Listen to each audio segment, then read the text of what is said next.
장동혁 대표가 정치 경력이 그렇게 길지는 않더라고요. 그런데도 굉장히 빠른 속도로 당대표 자리까지 올라가게 된 건데 처음 이제 정치 시작하려고 했을 때는 국힘이 아니라 민주당의 문을 두드렸다고 하더라고요. 의원들이 들고 일어나면 장동혁 체제 자체를 무너뜨리고 비대위 체제로 가야 된다. 일종의 압박 같은 이야기들까지 나오고 있는 상태거든요. 과연 장동혁 당대표 체제 하에서 국힘이 한동훈 전 당대표한테 이제 공천을 줄 것인가 이게 좀 궁금하고. 신문에선 알려주지 않는, 메인 뉴스에선 다루지 않는 궁금한 뒷정보를 알려드리는 시간 정치 TMI 오늘도 시작해보겠습니다. 얼마 전에 이제 12.3 계엄 1주년을 맞이를 했죠. 맞이했다고 네. 하니까 좀 이상하긴 한데 어쨌든 12.3 계엄 1년이 지났고 지금도 기억이 좀 생생한데 두 분은 계엄 당일에 어디서 뭐하고 계셨는지 기억나세요? 그때 제가 대통령실 출입 기자였잖아요. 회사 동료랑 저녁 먹고 집에 가는 중이었는데 정치부장한테서 전화가 온 거예요. 그래가지고 대통령이 뭐 기자회견을 한다는 얘기가 있으니까 한번 알아봐라. 그래서 전화를 돌렸는데 아무도 전화 안 받아요. 그러니까 더 불안하잖아요. 근데 거의 한 10시 다 돼가지고 비서관 한 분하고 통화가 됐는데 정확한 건 모르지만 대통령이 기자회견을 하는 건 맞다. 이렇게 얘기를 해서 집에서 노트북을 켜고 중계를 켜놓고 있었는데 10시 반쯤에 이제 기자회견을 열었잖아요. 열심히 뭔가 설명을 하다가 대통령이 비상계엄을 선포합니다. 라고 했을 때 정말 기겁했어요. 기겁을 하고 네, 졸도하진 않았지만 기겁했고 그 뒤로 뭐 새벽까지 뭐 일단 정신없이 기사를 썼죠. 저는 그때 집에 있었는데 남동생이 그때 군인이었어가지고 휴가를 나와 있는 상태였어요. 제가 놀래서 방 들어가가지고 너 지금 이렇게 이러고 있어도 돼? 하니까 걔도 뉴스를 보고 놀래가지고 그때 막 군복을 입고 연락이 오나 안 오나 기다리고 있더라고요. 그 사이에 그러면은 호출이 안 왔나 보죠? 네, 안 왔던 것 같아요. 우리나라 군대가 이런 것 같아요. 진짜. 군기가 빠져 있는 거 아니에요? 비상계엄이 터졌는데 소집을 안 내리고. 또 되게 빠르게 또 해제가 돼가지고 그렇죠. 네, 좀 여러모로 역동의 1년이었는데 그러니까요. 사실 그 뒤로 1년 동안 우리가 엄청 힘들었잖아요. 탄핵 소추안 통과되고 나서 탄핵 심판 내려지고 또 대선 때까지 그 1년이 정말 순식간에 지난 것 같아요. 맞아요. 순삭됐고 힘들었습니다. 네, 이렇게 계엄 이후 1년 동안 180도 달라진 행보로 정치권의 중심에 선 인물이 있죠. 바로 국민의힘 장동혁 대표인데요. 특히 얼마 전에는 계엄 1년 사과 메시지까지 거부를 하면서 당내에서도 리더십이 흔들리고 있다는 목소리가 나오고 있습니다. 그래서 준비한 오늘 정치 TMI의 주제는 장동혁은 누구인가?입니다. 제가 찾아보니까 장동혁 대표가 정치 경력이 그렇게 길지는 않더라고요. 그런데도 굉장히 빠른 속도로 당대표 자리까지 올라가게 된 건데 장 대표가 대충 어떤 인물인지 좀 설명 부탁드립니다. 예, 일단 장동혁 대표는 행정, 사법, 입법을 모두 거쳤던 사람이고 20대에는 행정고시를 봐가지고 교육부 사무관으로 사회 활동을 시작했고 30대 뒤늦게 이제 사법시험을 합격해가지고 판사로 일했어요. 정치 입문한 건 2020년인데 초반에는 이제 대선 유성갑에서 출마했다가 낙선을 하고 그 다음에 이제 대전시장에 또 출마를 했는데 경선에서 그냥 컷오프 됐고 2022년에 충남 보령 서천 지역에서 국회의원 보궐선거가 생겼고 거기서 이제 당선되면서 국회에 들어오게 됐죠. 그 사이에 이제 원내대변인, 사무총장, 최고위원까지 했고 결국 3년 만에 당대표 자리까지 오른 상당히 이례적인 케이스죠. 올해 장동혁 대표가 보여준 행보만 보면 초선이라는 것도 되게 놀라운데 또 하나 반전이라고 생각했던 게 좀 판사라고 하니까 엘리트 코스모 밟아오실 것 같다 생각했는데 되게 힘든 유년 시절을 보냈다고 하시더라고요. 네. 도시락도 못 살 정도로 집에 가기 싫어서 몰래 교실에서 촉 켜놓고 공부하셨다고 그거 보고 되게 약간 의외. 반전. 일단은 그 초선이 아니라 지금 재선 의원이고요.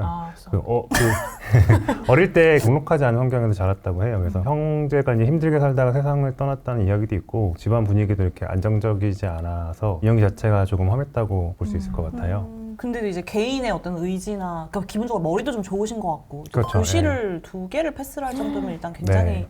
똑똑하신 건데 판사로 일을 하다가 왜 갑자기 이렇게 정계에 입문을 하게 된 건가요? 장 대표가 2016년 무렵부터 2년 동안 이제 국회 파견 판사를 했어요. 이제 검사도 그렇고 이제 판사도 그렇고 국회 파견 이제 가가지고 국회 업무 담당하는 분들이 계시거든요. 저는 직접 만난 적은 없었는데 국회 출입 기자들도 만나고 이제 여야 보좌진들하고도 굉장히 친하게 지냈다고 해요. 그 자체가 일단은 상당히 활동을 열심히 하시는 분이었던 거죠. 주변에 만났다는 동료 후배들한테 물어보니까 술도 잘 먹고 입담도 좋고 판사 같은 느낌이 저는 안 들었고 이분은 정치하시는 거 아닌가라는 생각이 들었대요. 그래서 아마도 제 생각에는 이제 국회를 이제 가까이서 지켜보면서 나도 한번 해봐야겠다 이런 생각을 가졌을 것 같기도 하고 2020년에 총선 출마할 때 사법부는 기본적으로 이제 소극적인 성격을 가지고 있다 보니까 좀 더 적극적인 입법부에 가서 활동을 해보고 싶어서 정치를 결심했다 이렇게 말한 적도 있더라고요. 기본적으로 사법부는 이제 만들어진 법을 가지고 이게 위법인지 아닌지를 판단하는 거잖아요. 근데 국회는 말 그대로 법을 만드는 기관이기 때문에 이제 좀 더 다이너믹하고 적극적인 측면이 있어요. 아마 이제 그런 거를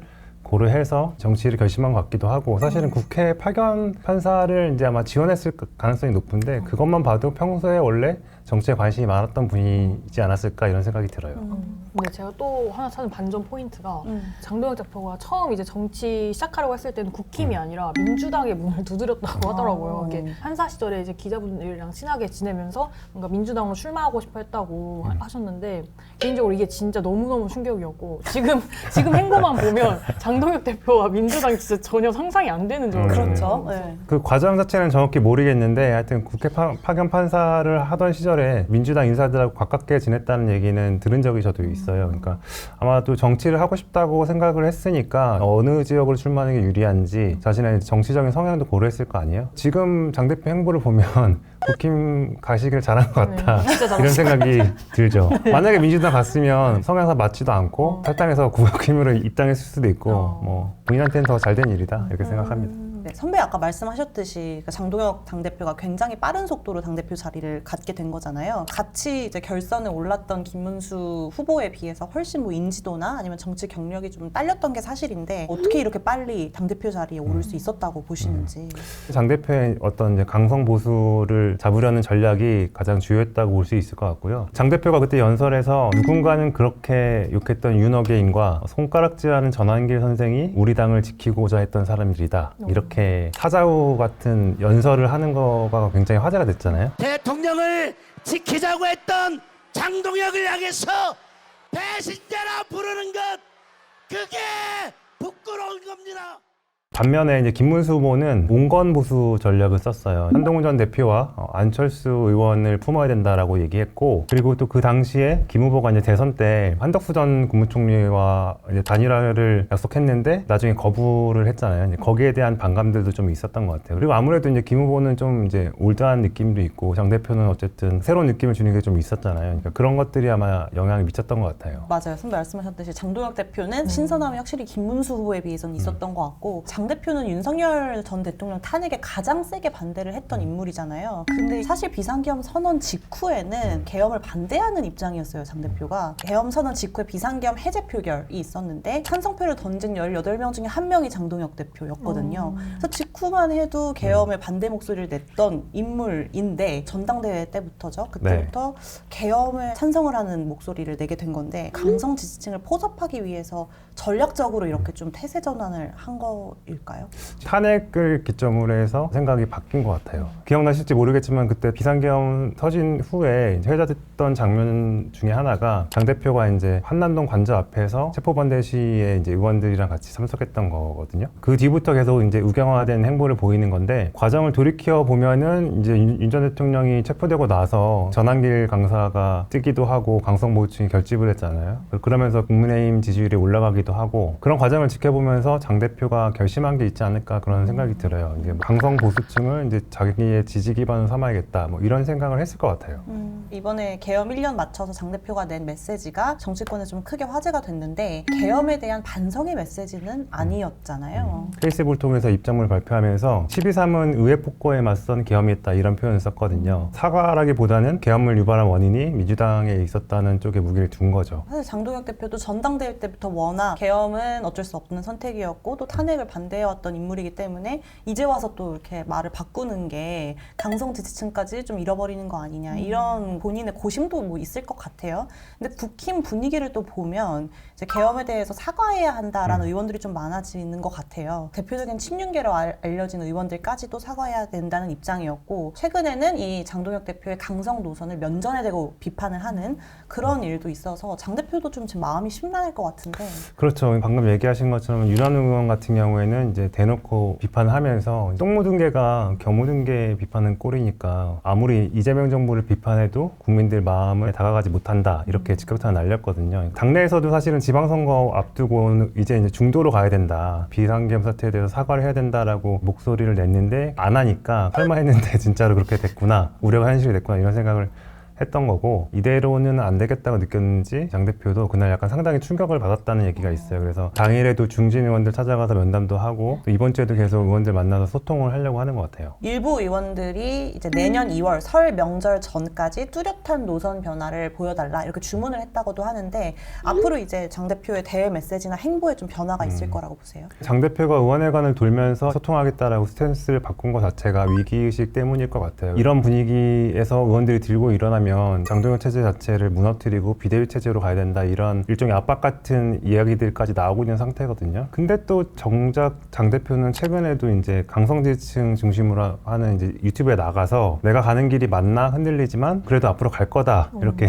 마이웨이를 이제 고수하겠다는 메시지를 냈거든요. 내부에서는 이제 듣는 척만 하다가 결국 그대로 가는 거 아니냐 이런 의심도 있긴 해요. 다만 어쨌든 장 대표가 올해까지는 지지층 다지고 내년부터는 중도로 확장하겠다라는 얘기를 했다고 하니까 이것도 좀 봐야 될 것 같아요. 계엄 당시에 여당 대표였던 한동훈 전 대표는 이제 비상계엄 1년을 맞아서 국회 도서관 쪽문에서 또 사과 메시지를 냈거든요. 한때 두 분이 굉장히 또 끈끈했고, 장동혁 당대표는 대표적인 뭐 친한계 인물로 분류가 됐던 사람이기도 한데 지금 두 사람이 완전히 엇갈린 입장을 낸 거거든요. 한동훈 전 대표는 이제 계엄 직후부터 이제 잘못된 결정이라고 선을 걷고 1년 뒤에도 이제 국민 앞에서 또 사과까지 했잖아요. 사실 장 대표와는 이제 법조계 인연도 있고 정치 초반에는 이제 같이 움직였는데 계엄 문제에 있어서는 이제 둘의 노선 차이가 아주 선명하게 드러난 거죠. 근데 이제 장동혁 대표가 한동훈의 남자라고 불릴 정도로 두 분이 굉장히 끈끈한 사이였잖아요. 실제로 한동훈 전 대표가 당대표 시절에 장 대표가 주변에 있는 모습이 언론에 좀 많이 포착이 되기도 했었는데, 실제 두 사람이 얼마나 끈끈한 사이였나요? 한 전 대표가 이제 법무부 장관 하다가 2023년 12월에 당의 비상대책위원장으로 왔거든요. 아까 얘기한 것처럼 이제 재보선으로 들어와 사실상 0.5선인 장 대표를 사무총장으로 발탁해요. 그러니까 사무총장이라는 자리가 원래 정당에서는 당 3역 중에 하나거든요. 보통 3선 의원이 하는 자리인데 그렇게 빛나는 자리를 준 거죠. 법무부 장관이던 한 전 대표가 원래 이제 국회를 왔다 갔다 하면서 판사 출신인 이제 장 대표를 눈여겨봤기 때문에 그렇게 했다고 하더라고요.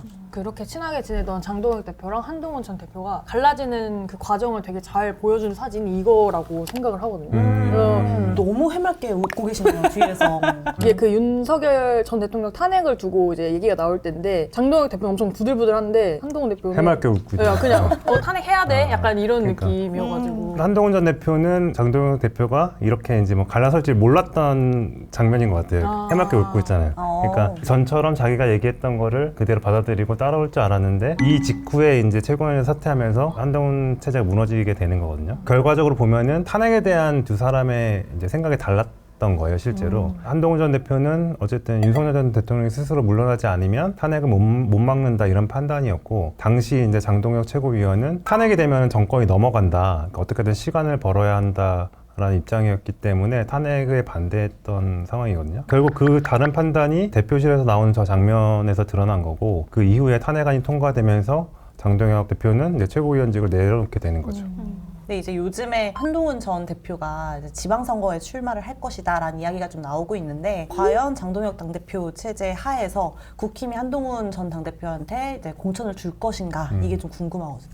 한 전 대표가 뭐 지방선거, 그러니까 광역단체장 선거나 이런 데는 안 나온다고 했고, 대신에 재보선 이제 국회의원 선거에는 나올 가능성이 높다고 보여지거든요. 개인적인 생각으로도 한 전 대표가 정치를 계속 하려면 일단 국회로 들어와서 역할을 해야 된다고 보고, 다른 많은 사람들도 이제 그렇게 조언을 하고 있거든요. 근데 이제 제이 기자가 묻는 것처럼 다들 그 부분을 우려하고 있어요. 과연 한 전 대표가 공천을 받을 수 있냐, 장 대표가 공천을 주겠냐, 이런 거죠. 일단은 변수 중에서 이제 그 당원 게시판 문제가 있는데, 지금 장 대표가 당무감사위에서 조사를 하기로 했고, 그게 이제 일종의 한동훈 죽이기라는 시각들이 있거든요. 한 전 대표 공천을 주지 않기 위한 자료 축적 차원일 수 있고, 결국에는 이제 뭐 당원권 정지 같은 징계를 통해서 공천을 못 받게 하려는 거다라고 이제 사람들이 많이 생각을 하거든요.